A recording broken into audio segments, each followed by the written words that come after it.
Hi friends, welcome back to my channel. ಇವತ್ತಿನ ವಿಡಿಯೋದಲ್ಲಿ ಗರ್ಭಿಣಿ ಸ್ತ್ರೀಯರಿಗೆ ತುಂಬ ಇಂಪಾರ್ಟೆಂಟ್ ಆಗಿರೋದು ಬಂದು ಪ್ರೆಗ್ನೆಂಟ್ ಆಗೋದಕ್ಕೂ ಮುಂಚೆ ಆಗಲಿ ಪ್ರೆಗ್ನೆಂಟ್ ಆದಮೇಲೆ ಆಗಲಿ ಈ ವಿಷಯಗಳನ್ನು ಬಂದು ಖಂಡಿತವಾಗ್ಲೂ ಮಾಡಲೇಬೇಕು. ಏನಪ್ಪ ಅಂತಂದರೆ ಡೈಲಿ ಬಂದು ಐರನ್ ಟ್ಯಾಬ್ಲೆಟನ್ನು ತೊಗೊಳ್ಳೋದು.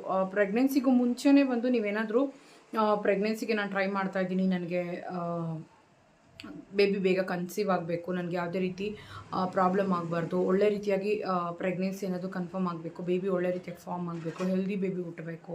ಸೊ ಈ ರೀತಿ ಎಲ್ಲ ನಿರೀಕ್ಷೆಗಳಿರುವಾಗ ನೀವು ಖಂಡಿತವಾಗ್ಲೂ ಡೈಲಿ ಒಂದು ಐರನ್ ಟ್ಯಾಬ್ಲೆಟ್ ಬಂದು ತಗೊಳ್ಳೇಬೇಕಾಗತ್ತೆ.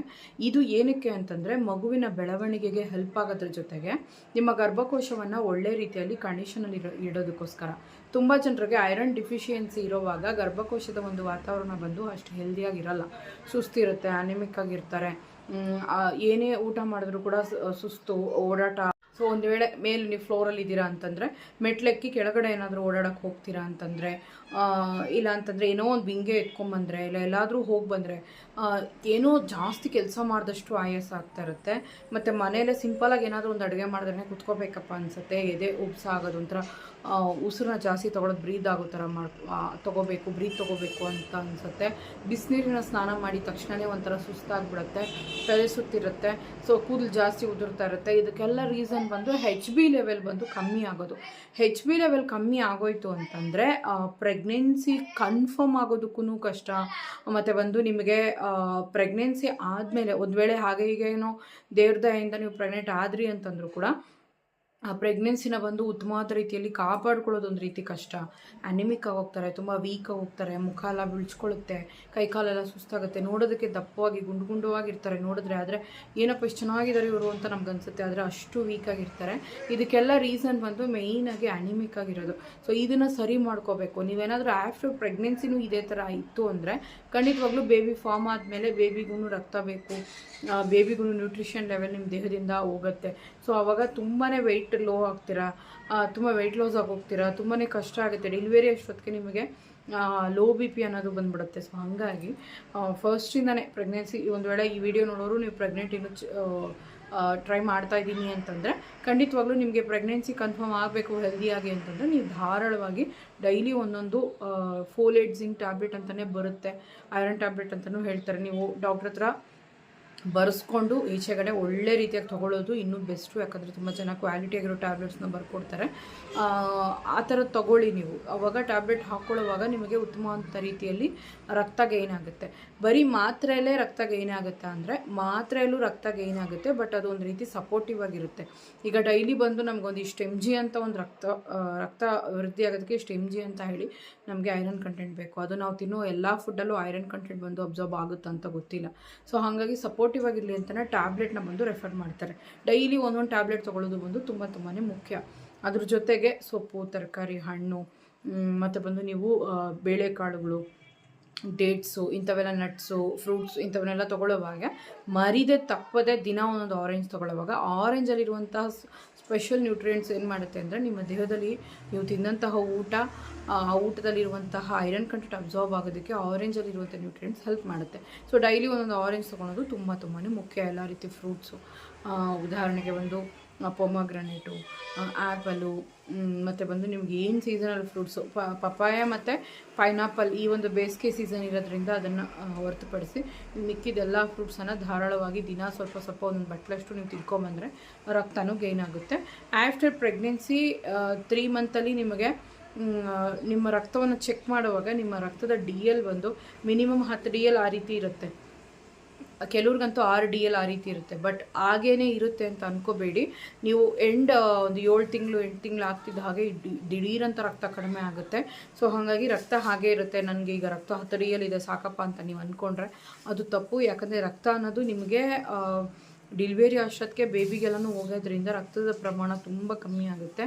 13 DL ಇರಬೇಕು. ನನಗೆ 6 DL ಆಗಿತ್ತು ಒಂದು 4th 5th ಮಂತಲ್ಲಿ. ಆಗ ನಾನು ಬಂದು ಐರನ್ ಇನ್ಫ್ಯೂಷನ್ ಅಂತ ಹೇಳಿ ಒಂದು ಮಾಡ್ತಾರೆ. ಅಂದರೆ ಐರನ್ ಟ್ಯಾಬ್ಲೆಟ್ ಐರನ್ ಇನ್ಫ್ಯೂಷನ್ ಅಂತಂದಾಗ ನಮಗೆ ರಕ್ತ ಇಂಪ್ರೂವ್ ಆಗೋದಕ್ಕೆ ಆ ಇಂಜೆಕ್ಷನನ್ನು ಬಂದು ಹಾಕ್ತಾರೆ. ಅದು ತುಂಬ ಪೇಯ್ನ್ಫುಲ್ಲಾಗಿರುತ್ತೆ, ಹಾಕ್ಸ್ಕೊಳ್ಳುವಾಗ ತುಂಬ ಕಷ್ಟವಾಗಿರುತ್ತೆ. ಹಾಕ್ಸ್ಕೊಂಡಿದ್ದ ಜಾಗ ಅಂತೂ ತುಂಬ ನೋವ್ತಾ ಇರುತ್ತೆ, ಊದ್ಕೊಳ್ಳುತ್ತೆ, ದಪ್ಪ ಆಗುತ್ತೆ. ಒಂಥರ ಹಿಂಸೆ ಅನಿಸ್ತಾ ಇರುತ್ತೆ. ಸೊ ಅದಕ್ಕೋಸ್ಕರನೇ ಹೇಳೋದು, ನಾನು ಆ ಥರದ್ದು ಒಂದು 4-5 ಹಾಕ್ಸ್ಕೊಂಡಿದ್ದೀನಿ ರಕ್ತ ಇಂಪ್ರೂವ್ ಆಗೋದಕ್ಕೆ. 13 DL ಇರಬೇಕು. ಆಮೇಲೆ ಡೆಲಿವರಿ ಆದಮೇಲೆ ನಮಗೆ ತುಂಬಾ ರಕ್ತ ಹೋಗುತ್ತೆ. ನಾರ್ಮಲ್ ಡೆಲಿವರಿ ಆದರೆ 1 ಲೀಟ್ರ್ ಹೋಗುತ್ತೆ. ಸಿ ಸೆಕ್ಷನ್ ಆಯಿತು ಅಂತಂದರೆ 1.5 ಲೀಟ್ರ್ವರೆಗೂ ರಕ್ತ ಲಾಸ್ ಆಗುತ್ತೆ ಅಂತ ಹೇಳಿದ್ದಾರೆ. ಸೊ ಹಾಗಾಗಿ ಚೆನ್ನಾಗಿ ಊಟ ಮಾಡಿ ಹೆಲ್ದಿ ಆಗೋದಂಥ ಒಂದು ಫುಡ್ಗಳನ್ನು ತೊಗೊಳ್ಳಿ, ಫ್ರೂಟ್ಸನ್ನು ತೊಗೊಳ್ಳಿ. ಈ ಐರನ್ ಕಮ್ಮಿ ಆಯಿತು ಅಂತಂದ್ರೇ ನಿಮ್ಮ ಬಾಡಿಯಲ್ಲಿ ಆಕ್ಸಿಜನ್ ಲೆವೆಲ್ ಬೇಬಿಗೆ ಹೋಗೋದು, ಇದಕ್ಕೆಲ್ಲನೂ ತೊಂದರೆ ಆಗೋದಕ್ಕೆ ಚಾನ್ಸಸ್ ಇರುತ್ತೆ. ನಿಮಗೂ ಅಷ್ಟೇ ತಲೆ ಸುತ್ತು ಬರೋದು ಇಂಥವೆಲ್ಲ. ಯಾಕಂದರೆ ನಮಗೆ ಐರನ್ ಬಂದು ದೇಹದಲ್ಲಿ ಚೆನ್ನಾಗಿರಬೇಕು. ಸೊ ಅದಕ್ಕೆ ಹೇಳ್ತಾ ಇರೋದು. ಈ ಟ್ಯಾಬ್ಲೆಟನ್ನು ಅಷ್ಟೇ ಡೈಲಿ ಹಾಕ್ಕೊಳ್ಳಿ. After pregnancy, after delivery, before pregnancy. So ನೀವು ಹಾಕ್ಕೊಳ್ಳೋದ್ರಿಂದ ತೊಂದರೆ ಏನಿಲ್ಲ, ತಪ್ಪೇನಿಲ್ಲ, ಹಾಕ್ಕೋಬೋದು. ಮಧ್ಯಾಹ್ನ ಒಂದು ಹಾಕ್ಕೊಳ್ಳೋಕೆ ಹೇಳ್ತಾರೆ, ಹಾಕ್ಕೊಳ್ಳಿ. ಅದ್ರ ಜೊತೆಗೆ ಒಳ್ಳೆ ಊಟಗಳನ್ನು ತಿನ್ನಿ. ಮತ್ತು ನಾನ್ ವೆಜ್ಜಲ್ಲಿ liver, chicken liver, mutton liver ತೊಗೊಳ್ಬೋದು. ವೆಜಿಟೇರಿಯನ್ ಆಗಿರೋರು ಬಂದು ಡೇಟ್ಸ್ನ ತೊಗೊಳ್ಬೋದು. ಮತ್ತು ನುಗ್ಗೆಕಾಯಿ, ಸೊಪ್ಪಿನ ಪಲ್ಯ, ನುಗ್ಗೆಕಾಯಿ ಸಾಂಬಾರು ಈ ರೀತಿ ತೊಗೋಬೋದು. ಸೊಪ್ಪು ಜಾಸ್ತಿ ತೊಗೋಬೋದು. ಈ ಥರ ಎಲ್ಲ ತೊಗೊಳ್ಳುವಾಗ ರಕ್ತ ಬಂದು ವೃದ್ಧಿ ಆಗುತ್ತೆ ಆಟೋಮೆಟಿಕ್ಕಾಗಿ. ಸೊ ನಾನು ಹೇಳೋದಂಗೆ ಈ ಒಂದು ವಿಷಯನ ಫಾಲೋ ಮಾಡಿ. ಇದರಿಂದ ಒಂದು ವೇಳೆ ಇಲ್ಲ ನಾನು ಅಷ್ಟೆಲ್ಲ ತಲೆ ಕೆಡಿಸ್ಕೊಂಡಿಲ್ಲ, ನಂಗೆ 9 ಮಂತ್ ಆಗಿದೆ, ಪರವಾಗಿಲ್ಲ, ನನ್ನ ಹತ್ರ ರಕ್ತ ನನ್ನ ದೇಹದಲ್ಲಿ ಇದೆ ಅನ್ನೋರು, ಅದು ನಿಮಗೆ ಗಾಡ್ ಗಿಫ್ಟು. ಒಂದು ವೇಳೆ ನಿಮಗೆ ರಕ್ತ ಕಮ್ಮಿ ಇದೆ ಅಂತ ಹೇಳಿದರೆ, ನಿಮಗೆ ಡೆಲಿವರಿ ಆಗೋ ಅಷ್ಟೊತ್ತಿಗೆ ಮೂರ್ಛೆ ರೋಗ ಬರೋದಾಗಲಿ, ಇಲ್ಲ ಡೆಲಿವರಿ ಆದಮೇಲೆ ನೀವು ವೀಕ್ ಆಗೋದಾಗಲಿ, ರಕ್ತವನ್ನು ತರಿಸಿ ಹಾಕ್ಸ್ಕೊಳ್ಳೋ ಅಷ್ಟರ ಮಟ್ಟಿಗೆ ಪ್ರಾಬ್ಲಮ್ ಕ್ರಿಯೇಟ್ ಆಗುತ್ತೆ. ಸೊ ಹಾಗಾಗಿ ಅದನ್ನೊಂಚೂರು ಹುಷಾರಾಗಿ ನೋಡ್ಕೊಳ್ಳಿ. ಆಫ್ಟರ್ ಪ್ರೆಗ್ನೆನ್ಸಿ, ಆಫ್ಟರ್ ಡೆಲಿವರಿ ಬಂದು ನಿಮಗೆ ಮಗುಗೆ ಹಾಲು ಕೊಡೋದ್ರಿಂದ ರಕ್ತನೂ ಜಾಸ್ತಿ ಇರಬೇಕು. ಆವಾಗ ನಿಮಗೆ ಪೋಸ್ಟ್ ಪಾರ್ಟಮ್ ಡಿಪ್ರೆಷನ್ ಅನ್ನೋದು ತುಂಬಾ ಬಂದ್ಬಿಡುತ್ತೆ. ಆ ಟೈಮಲ್ಲಿ ನಿಮಗೆ ಏನು ಹೇಳೋದು ಅಂದರೆ ತಲೆ ಒಂದು ರೀತಿ ಮೆಂಟಲ್ ಹೆಲ್ತ್ ಬಂದು ತುಂಬ ಕೆಟ್ಟೋಗುತ್ತೆ. ಯಾರ ಕಡೆನೂ ಗಮನ ಇರಲ್ಲ, ಮಗು ಕಡೆನೇ ಗಮನ ಇರಲ್ಲ. ಈ 9 ತಿಂಗಳು ನೀವು ಜಪ ಮಾಡಿ ಎತ್ತಂಥ ಮಗು ಮೇಲೇ ನಿಮಗೆ ಕೋಪ ಬರುತ್ತೆ, ಅಗ್ರೆಸಿವ್ ಆಗಿಬಿಡ್ತೀರ. ಸೊ ಹಾಗಾಗಿ ಯಾವುದೇ ಕಾರಣಕ್ಕೂ ಮೈಯಲ್ಲಿ ರಕ್ತ ಕಡಿಮೆ ಆಗೋ ಥರ ನೋಡ್ಕೋಬೇಡಿ. ರಕ್ತ ಚೆನ್ನಾಗಿ ವೃದ್ಧಿ ಆಗೋ ಥರ ಫುಡ್ಗಳನ್ನು ತಿನ್ನಿ. ಬ್ಲಡ್ ಟೆಸ್ಟ್ಗಳು ಮಾಡಿದಾಗ ಕೆಲವು ಹಾಸ್ಪಿಟಲ್ಸಲ್ಲಿ ಒತ್ತಿ ಹೇಳಲ್ಲ. ನಾನು ಹೇಳೋದೇನು ಅಂದರೆ, ನಿಮಗೆ 10 DL ಮಿನಿಮಮ್ ಇರಬೇಕು. 6, 7, 8 ಇತ್ತು ಅಂದರೆ ಇಂಪ್ರೂವ್ ಮಾಡ್ಕೊಳ್ಳೋದಕ್ಕೆ ದಾರಿ ಹುಡುಕಿ. ಅದು ಬಿಟ್ಟು ನಾನು ಡಾಕ್ಟ್ರೇನೂ ಹೇಳಿಲ್ಲ, ನಾನು ನಾರ್ಮಲ್ ಆಗಿದ್ದೀನಿ ಅಂತ ಅಂದ್ಕೊಂಡ್ರೆ ಅದು ನಿಮ್ಮ ತಪ್ಪು. ಸೊ ಹಾಗಾಗಿ ಎಲ್ಲ ಕಡೆಯೂ ಡಾಕ್ಟರ್ಸ್ ಬಂದು ಜಾಸ್ತಿ ಗೌರ್ಮೆಂಟ್ ಹಾಸ್ಪಿಟಲೆಲ್ಲ ಜಾಸ್ತಿ OPD ಜಾಸ್ತಿ ಜನ ಇರ್ತಾರೆ. ಎಲ್ಲರಿಗೂ ಒತ್ತಿ ಹೇಳ್ಕೊಂಡು ಸ್ಕ್ಯಾನಿಂಗ್ ರಿಪೋರ್ಟ್ಸ್ ಆಗಲಿ, ಬ್ಲಡ್ ರಿಪೋರ್ಟ್ಸ್ ಆಗಲಿ ಹೇಳ್ಕೊಂಡು ಕೂರಲ್ಲ.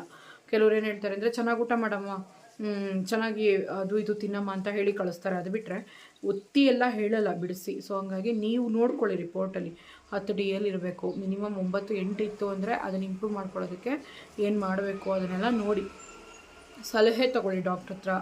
ಸರ್ ಈ ಥರ ಇದೆ ಮೇಡಮ್, ಈ ಥರ ಇದೆ ಅಂತ ನೀವು ಓಪನಾಗಿ ಕೇಳೋವಾಗ ಅವ್ರು ಹೇಳ್ತಾರೆ. ಅವರು ಬ್ಯುಸಿ ಇರ್ತಾರೆ ಅಂತ ನೀವು ಹಾಗೆ ಬರಬಾರ್ದು, ಕೇಳಬೇಕು.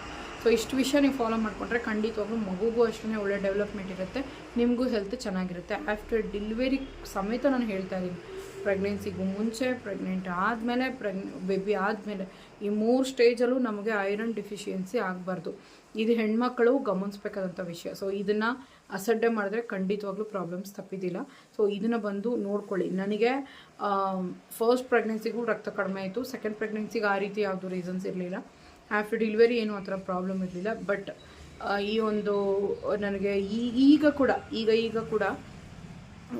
ಒಂದು 3 ಮಂತ್ 4 ಮಂತ್ ಬ್ಯಾಕ್ ಕೂಡ ನನಗೆ ಐರನ್ ಡಿಫಿಷಿಯನ್ಸಿ ಆಗಿತ್ತು. ತುಂಬ ಸುಸ್ತು, ತಲೆ ಸುತ್ತು ಬರೋದು, ತುಂಬ ಕಷ್ಟವಾಗಿ ಫೀಲ್ ಆಯಿತು. ಯಾಕಂದರೆ ಒಂದು ಮನೆ ಕೆಲಸ ಮಾಡಿದ್ರೂ ಕೂಡ ಸಿಕ್ಕಾಪಟ್ಟೆ ಟಯರ್ಡ್, ಮಲಗಬೇಕು ಅನ್ಸೋದು. ಮನೆ ಮೇಲೆ ಹೋಗಿ ಬಟ್ಟೆ ಒಣಗಾಕ್ಬಿಟ್ಟು ಬಂದರೆ ಏನೋ 2 ಕಿಲೋಮೀಟ್ರ್ ಓಡಾಡ್ದಂಗೆ ಸುಸ್ತು. ಊಟ ಮಾಡಿದ್ರು ಅದೇನು ನೆಮ್ಮದಿನೇ ಇರಲಿಲ್ಲ ನನಗೆ. ಆಮೇಲೆ ನಾನು ಬ್ಲಡ್ ಟೆಸ್ಟ್ ಎಲ್ಲ ಮಾಡಿಸಿದ್ಮೇಲೆ ಗೊತ್ತಾಯಿತು ಬ್ಲಡ್ ತುಂಬ ಕಮ್ಮಿ ಆಗಿದೆ ಅಂತ.